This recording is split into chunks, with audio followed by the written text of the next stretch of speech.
What is going on, everybody? Casey here, and today, as you can see from the title and thumbnail, we are going to be doing a 6-month in a retrospective review on Animal Crossing New Horizons, seeing how it has held up over the last 6 months, and my overall review for the game since I didn't do one initially back in March, as well as a little bit of a mini 5-star island tour.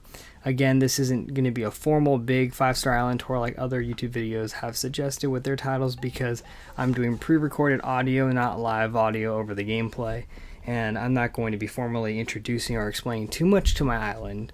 As much as I would like to, I need to focus on the review itself, so that comes first. So I'm not going to be commentating over my island per se, but if you want to see a formal island tour, I can definitely do that. Just let me know.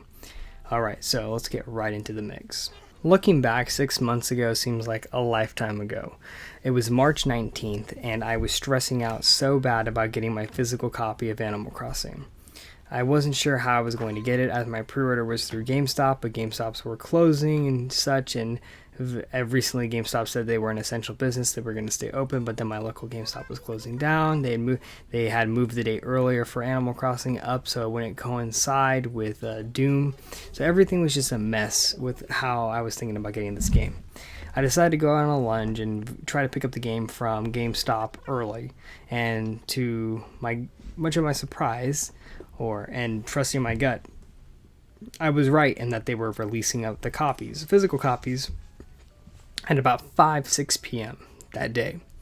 They decided that since they were going to close, today was the last day, but they knew that since Animal Crossing is such a big release, if they closed the day of that release, people were going to be mad. So I guess management gave them the okay to just start handing out the copies. And I actually do remember somebody tweeting that out. So whoever did tweet that out, thank you, because I was able to get my copy. Me and my girlfriend got our copies, and since then it has been sealed. The first 3 months I played this game, okay? So out of the 6 months, the first 3 months, I was absolute batshit crazy on it.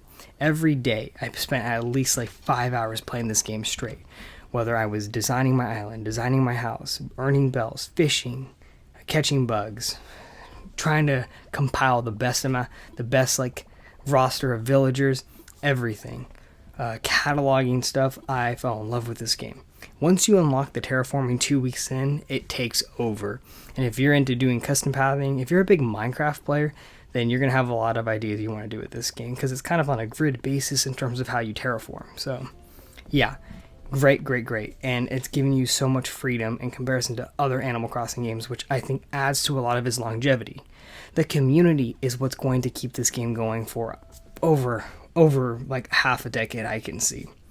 So many different custom paths, inspirations. If you have Pinterest, Twitter, Instagram, you will see so many inspirations for this game that it's really just, it's so nice.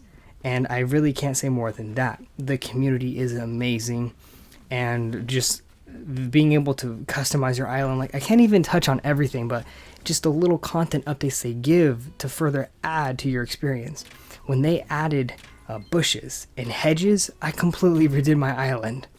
And when they decided to give you the ability to start swimming, like they did in New Leaf, I completely added a diving board that I'll be showing at some point in this video. But a diving board, like inspired as thing for my beach area, like, oh my god.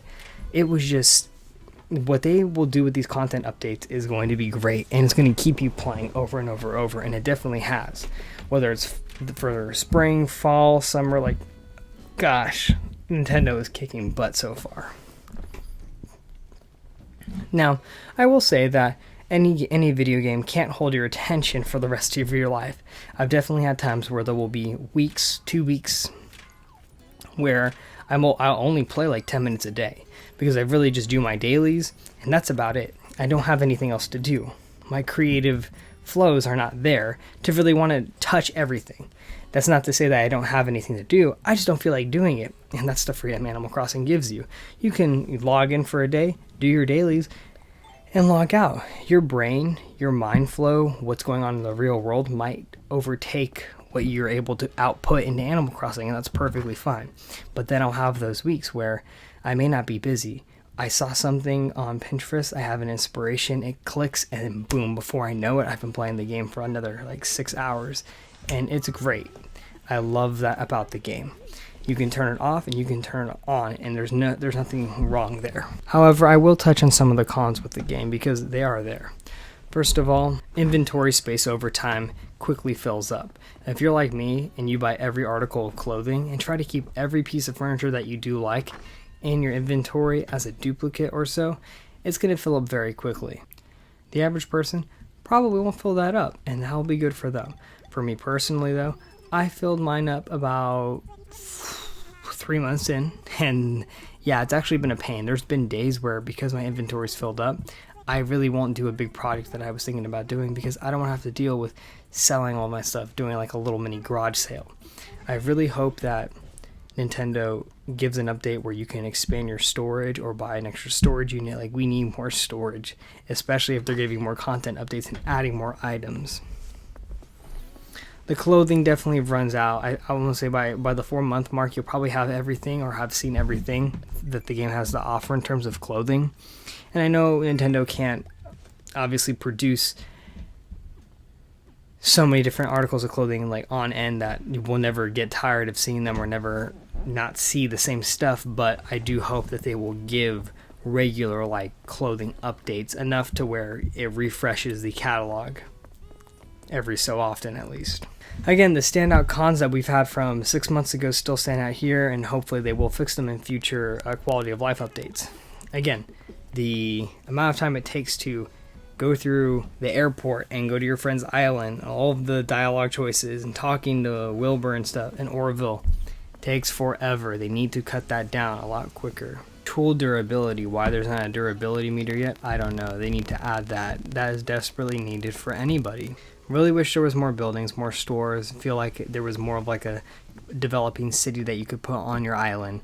Just having Able Sisters, the museum, and Nook and Cranny, it's cool, but eventually it feels like you only have so many shops and it can get pretty inadequate. Also, hope they will add more upgrades to Nook and Cranny. The catalog of furniture items there does get stale, but then when you want a certain item and you're waiting weeks to get that item to show up, it would definitely speed up if they would just expand the store, give it 2 levels like in previous games, and add more furniture selection per day. Multiplayer as well. I really wish that Nintendo would have a mode where you could lift the restrictions so you can place items and such, maybe even terraform with your friends so they can even help you out and give them those permissions. It's okay to do so, as long as you trust the person, because if you have them on your island, you can't really do anything and you're kind of just, stuck with doing very so little. And my big main complaint, and this does coincide with the longevity of the game, is the villagers, specifically their dialogue. If you have a lot of the same personality types as well, this exemplifies it even more to a T, is that these villagers will say the same stuff to you on end and it'll get really boring and their personalities will grow stale. In previous games, the villagers were not afraid to be a little bit of a dick to you in general, if you want to put it like that. They'd have an attitude, they'd be kind of mean, they'll be grumpy. They gave a lot of characteristics. And I don't know if Nintendo's afraid of interjecting that again into the villagers and they just stripped it away. But the villagers just feel not lifeless, but like they're missing a part of their personality that they used to have. And as a result, you're playing this game on end. You're playing it throughout the months, and they just feel like they're just saying the same stuff and the dialogue gets recycled. They will say new stuff over time. I just hope with updates they'll update some of the dialogue, but I know they won't change them back to how they used to be in previous games. That is a gripe though. However, with those cons sticking out from the 6 months, most of those, as I said, can be fixed with updates, and I hope they will be. However, how the game has held up so far in the last 6 months, it has been great. Obviously, you'll have those days where you don't really care for what's happening, and then you'll have those days where all you want to do is play this game. Animal Crossing is a great game just to have in your repertoire for any day of the occasion, especially road trips, plane rides, which no one's really doing with coronavirus going on, but yeah, that is my review, my 6 months review for the game. Overall, my thoughts, it's pretty much the same game from where it was at 6 months ago, but my island's more developed because of that time, so I can appreciate all of the different things that the game has added in from previous games. And I will be giving it a 9 out of 10. and I definitely would have given it this score 6 months ago. If Nintendo fixes those things that I said in my con section of this, I could definitely see this being a 9.5 or a 10 out of 10 game, because it is a life simulator. And for a life simulator, Animal Crossing is as good as it gets.